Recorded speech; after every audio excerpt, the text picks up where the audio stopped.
नमस्कार दोस्तों, yummy tummy channel में आप सबका स्वागत है।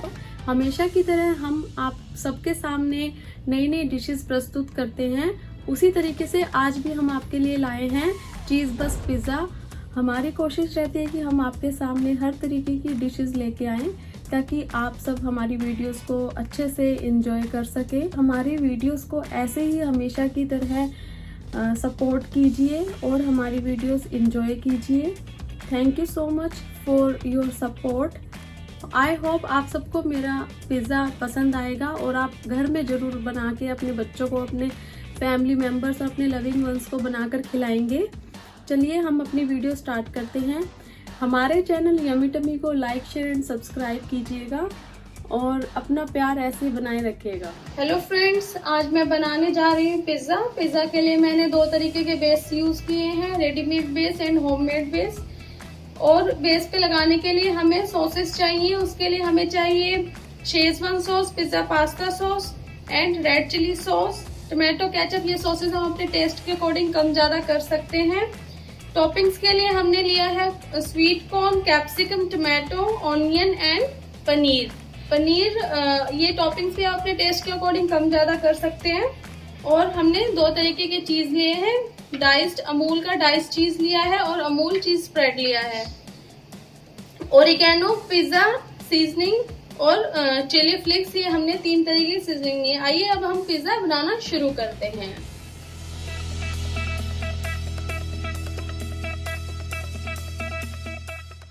बेस बनाने के लिए हमें चाहिए थोड़ी सी चीनी, मैदा, नमक और खट्टा दही। दही जो 2-3 दिन पुराना होता है हमें वही लेना चाहिए, इससे अच्छी फर्मेंटेशन होती है पिज़्ज़ा बेस में। और हमें चाहिए बेकिंग पाउडर और बेकिंग सोडा। बेकिंग पाउडर हमें 3/4 चाहिए और बेकिंग सोडा हमें 1/4 चाहिए। दोस्तों, अब हमने इसमें आटा ले लिया है। आटा में हम बेकिंग पाउडर, बेकिंग सोडा डाल देंगे, आधी चम्मच नमक और 1 चम्मच चीनी डालेंगे। बेकिंग पाउडर जो हमने 3/4 लिया है और बेकिंग सोडा हमने 1/4 लिया है, इन सबको हम अच्छे से मिक्स कर लेंगे अपने हाथों से। फिर हम इसमें दही डाल लेंगे। दही के साथ ही हमने आटा लगाना है। दही हमें 2 से 3 दिन पुराना खट्टा दही यूज़ करना है। आटा हमारा दही डालने की वजह से बहुत ही फ्लफ़ी और सॉफ्ट बनेगा।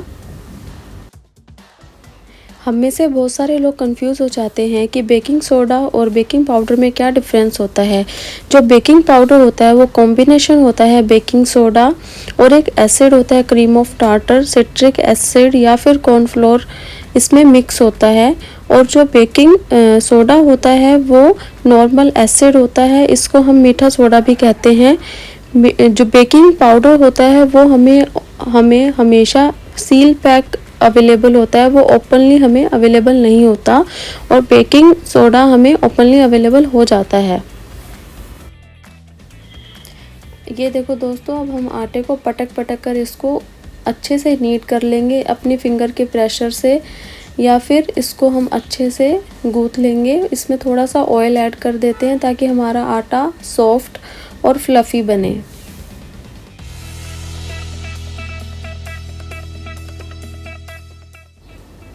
आप देख सकते हैं हमारा आटा तैयार हो चुका है। अब हमें इसको रेस्ट वेस्ट कुछ नहीं देना है। इसको हम 3 पार्ट में डिवाइड कर लेंगे, 2 पार्ट एक तरफ और 1 पार्ट एक तरफ। ये क्यों किया हमने?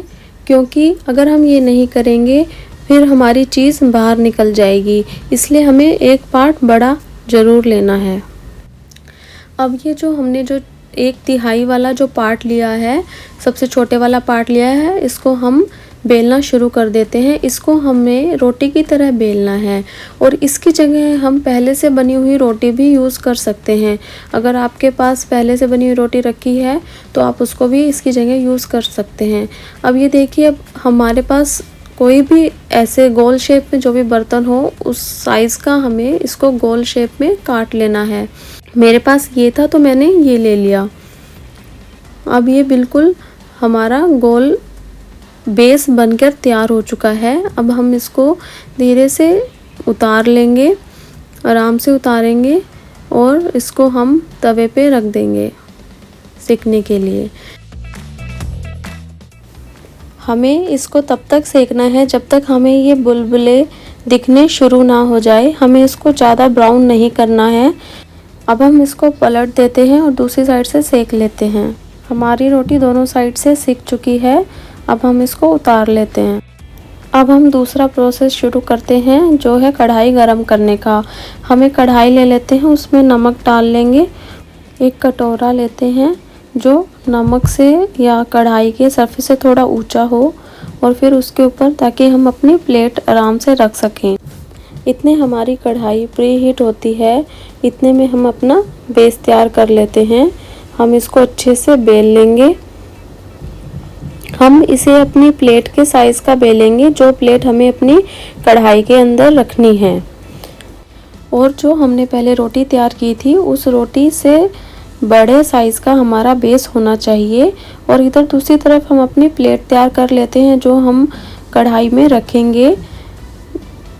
इसको हम अच्छे से ग्रीस कर लेंगे, और जो हमने बेस तैयार किया है उसमें कांटे की हेल्प से उसमें छेद कर देते हैं, ताकि हमारा जो बेस हमने बनाया है वो फूले नहीं।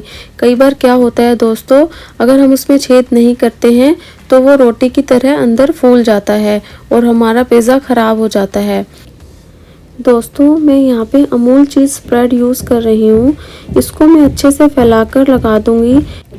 बेस का जो कॉर्नर वाला साइड है उसको मैं नहीं लगाऊंगी उस एरिया में, क्योंकि जब हम इसको गर्म करेंगे तब ये बाहर निकलने के इसके चांसेस होते हैं। इसलिए इसको कॉर्नर वाला पार्ट को हमें छोड़ देना है। फिर हमने जो रोटी बनाई थी वो हम रखकर, और जो कॉर्नर से हम उसको अच्छे से सील कर देंगे। उंगली की प्रेशर से उसको हम दबा दबा के उसको अच्छे से सील कर देते हैं, ताकि हमारा जो अंदर चीज़ स्प्रेड है वो बाहर ना आए और अंदर से अच्छे से हमारी रोटी पक जाए।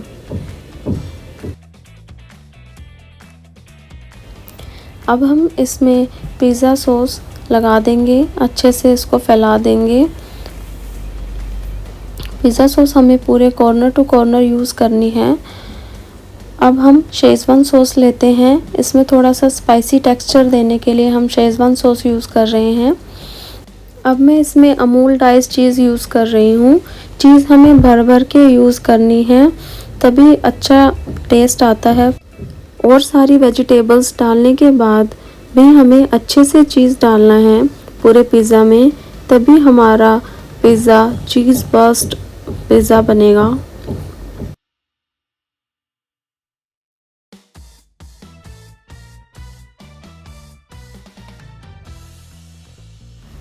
अब मैंने इसमें अच्छे से सारी टॉपिंग्स यूज़ कर ली हैं। अब मैं कढ़ाई को खोल लेती हूँ और फिर इसके ऊपर हम अपना पिज़्ज़ा रख देंगे। इसको हम फुल फ्लेम पे 20 मिनट के लिए पकाएंगे। ये देखिए दोस्तों, 20 मिनट के बाद हमारा पिज़्ज़ा कुछ ऐसा दिख रहा है। ये अच्छे से बनकर तैयार हो चुका है। हम इसको प्लेट पे निकाल लेते हैं। अब ये गरम गरम है, इसके ऊपर हम ओरिगेनो डाल देंगे और चिली फ्लेक्स डाल देंगे, और इसको हम कट कर लेते हैं। हमारा इतना टेस्टी डिलीशियस चीज़ बस्ट पिज़्ज़ा बनकर तैयार है। ये देखिए दोस्तों, हमारा पिज़्ज़ा कितना सुंदर और कलरफुल लग रहा है। ये चीज़ बस्ट पिज़्ज़ा खाने के लिए बिल्कुल तैयार है। आप भी अपने घर में बनाइए और सबको खिलाइए।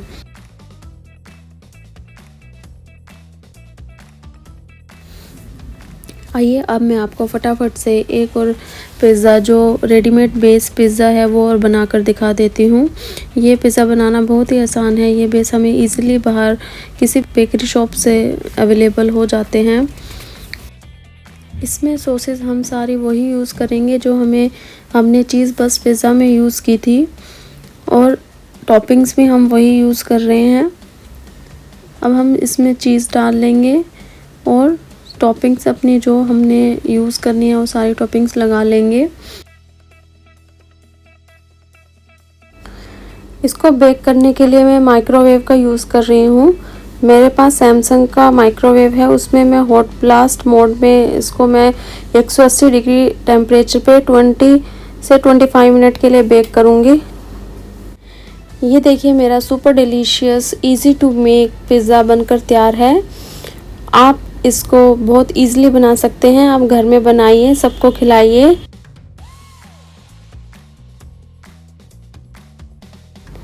Thank you for watching.